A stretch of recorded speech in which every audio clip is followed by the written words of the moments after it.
আমার এই সরকারকে সিন্দাবাদের ভূত বলে মনে হয়। কাঁধে তো উঠে বসেছে, নামাবেন কিভাবে এটা ভাবেন আগে, কারণ ওনারা বসে এত আরাম পেয়ে গেছে যে আর নামতে চায় না। এখন ওনাদের লক্ষ্য হলো যদি আমি 2 দিনও বেশি থাকতে পারি তাহলে 2 ফাইলে সিগনেচার করা যাবে, ওই সিগনেচার থেকে কিছু আসবে। চিন্তাটা এখন ওই পর্যায়ে যে ঠিক আছে, সেটা কিভাবে কি করবেন এটা নিয়ে সবাইকে এখন ভাবতে হবে। সংস্কার নিয়ে আলোচনা করা হচ্ছে, আমি খুব সংক্ষেপে বলছি, পয়েন্টগুলো টাচ করে যাচ্ছি। সংস্কার নিয়ে আলোচনা করা হচ্ছে। সংস্কারটা কি আসলে, তারা কি সংস্কার করবে? গত 11 মাসে তারা কি সংস্কার দেখাতে পেরেছে এটা আমাকে বলেন। আরো যে বড় কথা, আমি আরেকটা কথা বলি যে ওনারা যে সংস্কারটা করবেন এটা কি ভালো হবে না মন্দ হবে এটা আমি বুঝবো কি করে? উনি যদি ওনার সরকারের মধ্যে সেই সংস্কারের কিছু একটা প্রয়োগ করে দেখাতে পারতেন, দেখেন আমরা এই কাজটা করেছি, এই কাজটা ভালো, অতএব এইটা আপনারা পরবর্তী সময়ে করেন, আপনাদের উপকার হবে। পারছেন? পারেন নাই তো। এই সরকার ঠিক সেভাবেই চলছে যেভাবে আগে সরকারগুলি চলতো। তো যিনি নিজের সংস্কার করতে না পারেন, যিনি নিজের জীবন যাপনের মধ্যে সংস্কার করতে না পারেন, নিজের সরকারের মধ্যে সংস্কার করতে না পারেন, তার মুখে তো সংস্কার শব্দটাই মানায় না। এটা কি সংস্কার করবে? কতগুলো ভাড়াটে বুদ্ধিজীবী নিয়ে আসছে বিদেশ থেকে, কতগুলি এনজিও নিয়ে আসছে। এই এনজিওদের সংস্কার, যারা নাকি এই দেশ থেকে চলে গেছে, যে ভাড়াটে বুদ্ধিজীবীরা যারা অন্য দেশের নাগরিকত্ব গ্রহণ করে, সেই লোক এসে আমাকে সংস্কার করবে, আর সেই সংস্কার আমাদের দেশের পলিটিক্যাল পার্টিগুলো মানবে। কেন মানবে এটা আমি বুঝি না। প্রতিদিন সকালে এই আমাদের পলিটিক্যাল পার্টির লিডাররা কিছু মনে করবেন, এখানে আছেন আপনারা, প্রতিদিন সকালে যে ঘরের মধ্যে ঢুকে নিয়ে কি কি আলাপ আলোচনা করে, বাইরে এসে কয়ে যে অর্ধেক খুশি, সম্পূর্ণ সন্তুষ্ট, কিছুটা অসন্তুষ্ট, আবার মাঝে মাঝে ওখান থেকে বাইরেই পড়ে না, আমি এই আলোচনায় থাকবো না। ভাই কি করতেছেন আপনারা? আসলে আপনাদের একটা জায়গায় ঢুকাই নিয়ে সময় ক্ষেপণ হচ্ছে, জাস্ট সময় ক্ষেপণ করে এটাকে অজুহাত হিসেবে দেখানো হচ্ছে যে যতদিন এই সংস্কার না হবে ততদিন নির্বাচনের কথা বলতে পারবেন না। ভাই আপনি গণতন্ত্রের কথা বলেন, গণতন্ত্রের অনেকগুলি পথ আছে, আপনি অনেকভাবে গণতন্ত্র করতে পারেন, কিন্তু আপনি যে পথেই যান না কেন, গণতন্ত্রের প্রথম পদক্ষেপ হচ্ছে নির্বাচন। আপনি জনগণকে সেই ক্ষমতা দিতে হবে যার মাধ্যমে জনগণ নির্ধারণ করবে যে পরবর্তী 5 বছর কে শাসন ক্ষমতায় থাকবে, মানে শাসনটা কে পরিচালনা করবে, রাষ্ট্রটা কে পরিচালনা করবে, এই জিনিসটা নির্ধারণ করার দায়িত্ব হলো জনগণের। কারণ জনগণ যদি ঠিক করে, জনগণ থেকে সরাতেও পারবে, তাহলে যারা যাবে তাদের একটা জবাবদিহিতা থাকবে জনগণের কাছে। এই সরকার তো কোনো জবাবদিহিতা নাই। পিআর পদ্ধতি নিয়ে ওনার যে বিশ্লেষণগুলো, এটা আমার কাছে খুব একপেশে মনে হয়েছে। উনি পিআর পদ্ধতির মধ্যে কোনো কিছু ভালো খুঁজেই পান নাই। কেন খুঁজে পেলেন না ভাই? তাহলে 91টা দেশ এই মুহূর্তে বিশ্বে, তারা কি খারাপ জেনেও এটা করতেছেন? এটা কেন হবে ভাই? ভালো মন্দ দুইটাই তো থাকবে, আপনি ভালোগুলি বলেন মন্দটাও বলেন। ডক্টর মামুন কিভাবে আমি বুঝলাম না উনি এটা করলেন, যে সব পিআর পদ্ধতির খারাপ দিকগুলো উল্লেখ করছেন, নেতিবাচক দিক। আরে ভাই সবকিছুই তো ইতিবাচক দিক দুই একটা থাকতে পারে, উনি বললেন না। আমি ব্যক্তিগতভাবে বলি, আমি ব্যক্তিগতভাবে পিআর পদ্ধতির পক্ষে। আমি মনে করি পিআর পদ্ধতিতে প্রত্যেকটা জনগণের অপিনিয়নটা সেখানে আসে। তবে এখানে একটা কথা, এখন যখন পিআর পদ্ধতি নিয়ে আলোচনা হচ্ছে, এখন আমি মনে করি এটার জন্য সময় সাপেক্ষ একটা ব্যাপার। এই অল্প সময়ের মধ্যে এটা নিয়ে আলোচনা করতে গেলে বিষয়টা আরো ঝুলে যাবে বলে আমি মনে করি। আর আরেকটা কথা বলি আমি, সেটা হলো গিয়ে যে নির্বাচনের তারিখ নিয়ে, এটাও আমার একটা বড় আপত্তির জায়গা। আমি তো মনে করি নির্বাচন হওয়া উচিত অক্টোবরে, এটা আমি আগের থেকে বলতেছি। আমাদের দেশে যে জলবায়ু, যে আবহাওয়া, সেখানে অক্টোবর হলো নির্বাচনের বেস্ট টাইম। সেটা নিয়ে বিএনপি আগে ডিসেম্বর বললো, ঠিক আছে ডিসেম্বরও চলে।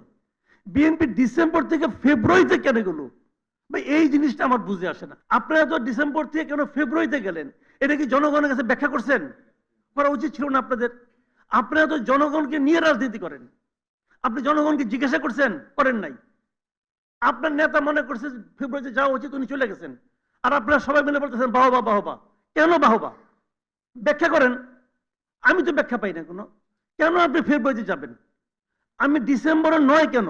আপনি যদি পরে ওটা ব্যাখ্যা করতেন যে এই কারণে ডিসেম্বরে করলে বিরাট ক্ষতি হয়ে যাবে দেশ ও জাতির, মানতাম। কোনো ব্যাখ্যা তো নাই, ব্যাখ্যাটা দেন। এই যে ফেব্রুয়ারিতে গেছেন, এখন দেখেন ফেব্রুয়ারিতে ইলেকশন হয় কিনা।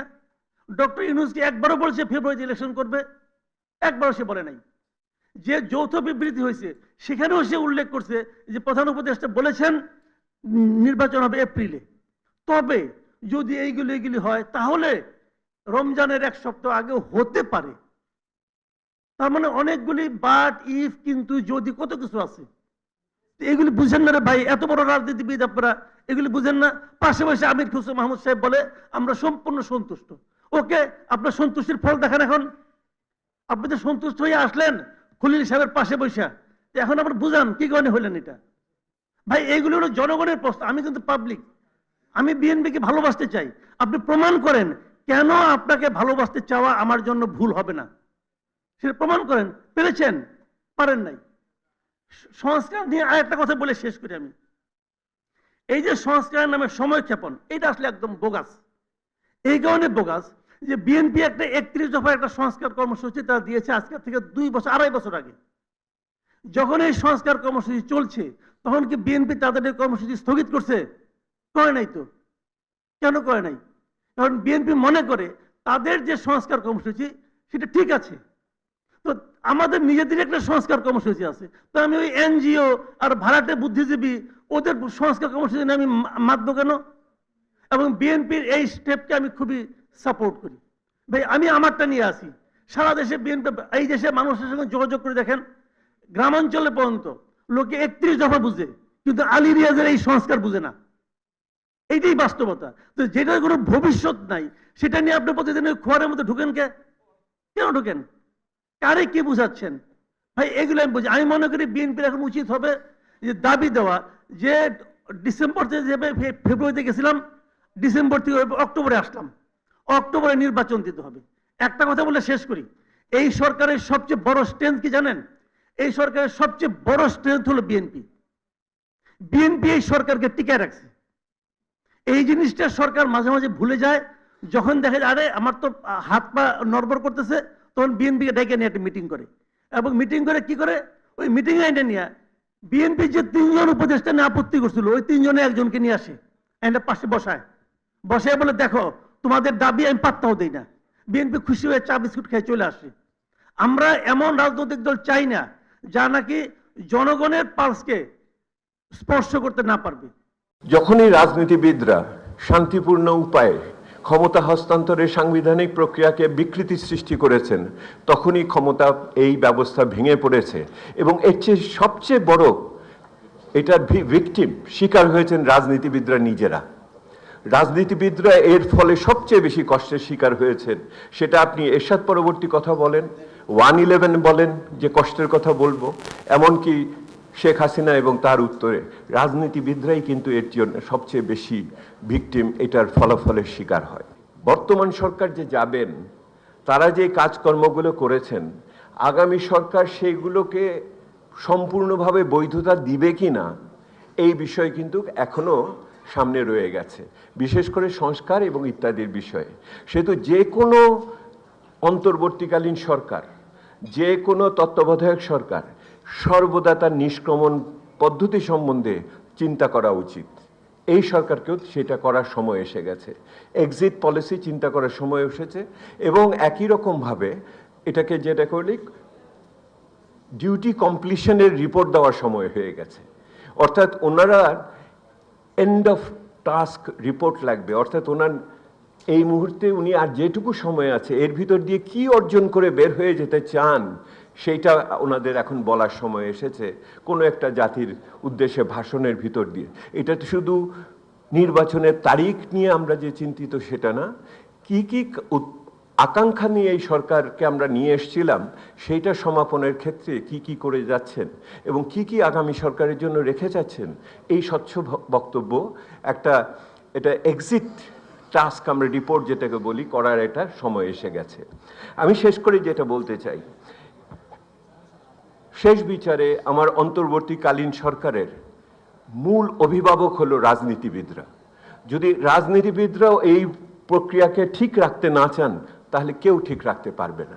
অনেক বেশি সময় দিয়ে দেওয়া হয়েছে এই সরকারকে। বাংলাদেশের পার্সপেক্টিভ আর অন্য দেশের পার্সপেক্টিভ এক না। এই সরকারটা বেশি হওয়াতে প্রথম 2 মাস 2.5 মাস ইউনূস সরকারের যে অবস্থান ছিল, আজকে যে কেউ বলতে পারবে ইউনূস সরকার অবস্থান তা না। এতে আমি বিভিন্ন অন্যান্য মহল বা অন্যান্য ব্যবসায়িক মহল থেকে আরম্ভ করে যারা সুশীল সমাজ ছিলেন, তাদের মধ্যে প্রথমে একটা মানসিকতা দেখতে পেয়েছিলাম যে এই সরকারকে আরো বেশি বেশি দরকার, because political government has failed to live up to the expectation. এখন মানে আনফরচুনেটলি ওনারা সেই সময় বুঝতে পারেননি যে আপনি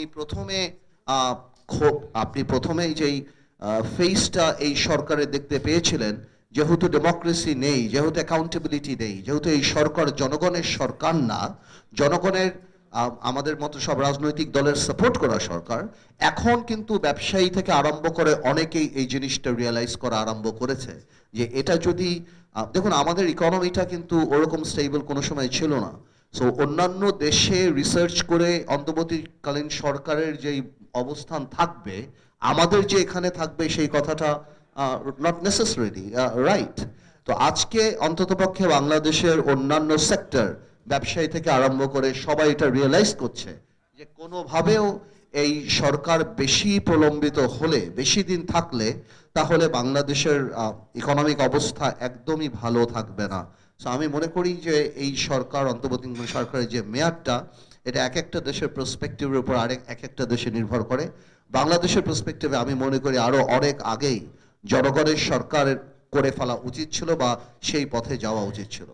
আরেকটা ইস্যু যেটা আসে, সংখ্যানুপাতিক নির্বাচন, এই ব্যাপারে আসলে কথা বলার বা কোনো রিসার্চের প্রশ্নই উঠে না, অন্ততপক্ষে অন্তর্বর্তীকালীন সরকারের। এই কারণে উঠে না কারণ এটার আন্ডারলাইং একটা ইল মোটিভ আছে, এবং সেই মোটিভটা হলো এই সরকারের মেয়াদকে বাড়ানো। যখন এই সরকারকে মেয়াদকে বাড়ানোর জন্য শুধু এই সংখ্যানুপাতিক নির্বাচনের কথা বললেই হবে না, এর আগে আমরা স্থানীয় সরকার নির্বাচন চেয়েছি, আরো অনেক কিছু চেয়েছি, বাট আমরা ভালো করেই জানি যে এই সব কিছু, বিকজ সংখ্যানুপাতিক নির্বাচন ভালো কি খারাপ সেটা পরের কথা, but it needs a lot of research. বাংলাদেশের মানুষ আপনারা দেখেছি ইভিএম এ কিভাবে ফেল করেছে, সেখানে সংখ্যানুপাতিক নির্বাচনে বাংলাদেশ আপনার আরপিও এবং অন্যান্য রিলেটেড যে আইনগুলি সেগুলিকে চেঞ্জ করে সংখ্যানুপাতিক নির্বাচনে আসা, we are just not ready for it, আমাদের মাথায় রাখতে হবে। এবং আপনি মানে এই সরকার, দেখুন একটা কথা, আলটিমেটলি তো liberty is the main thing.